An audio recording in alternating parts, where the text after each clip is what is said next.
এদিকে বন্যায় হাজার হাজার মানুষের জীবন শেষ, ক্ষয়ক্ষতি হয়েছে নানান ধরনের মানুষের। হাজার হাজার মানুষ যেন কান্নায় ভাসে। ঘর, গাছপালা, নদী নালা যাই সব কিছু আছে সব ডুবে গিয়েছে বন্যায়।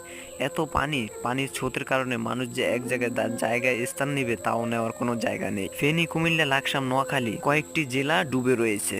পানির এতটাই স্রোত এবং এতটাই গতি যে পানি কোনো থামছেই না, এবং পানি শেষও হচ্ছে না, বরং পানি ধীরে ধীরে আরো বাড়তেছে। দেখা গেছে ঘর বাড়ি এতটাই ডুবে গেছে যে আসলে মানুষ যে একটু ঘরে থাকবে তা কোনো জায়গা নেই, এবং স্থানগুলো থাকার কোনো জায়গা নাই।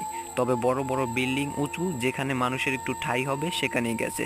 এছাড়া ঘরের চালের উপরও কিছু মানুষকে দেখা গেছে যারা কিনা ঘরের চালের উপরে বিশ্রাম নিতেছে, এবং জানা গেছে বিভিন্ন জেলা থেকে মানুষ তাদের জন্য টাকা উত্তোলন করতেছেন এবং টাকা উত্তোলন করে তাদেরকে সাহায্যের হাত বাড়িয়ে দিতেছেন। এজন্য খুবই ভয়ানক বন্যা। আগামী 100 বছরও এই বন্যা কেউ দেখেননি, যেই বন্যা এখন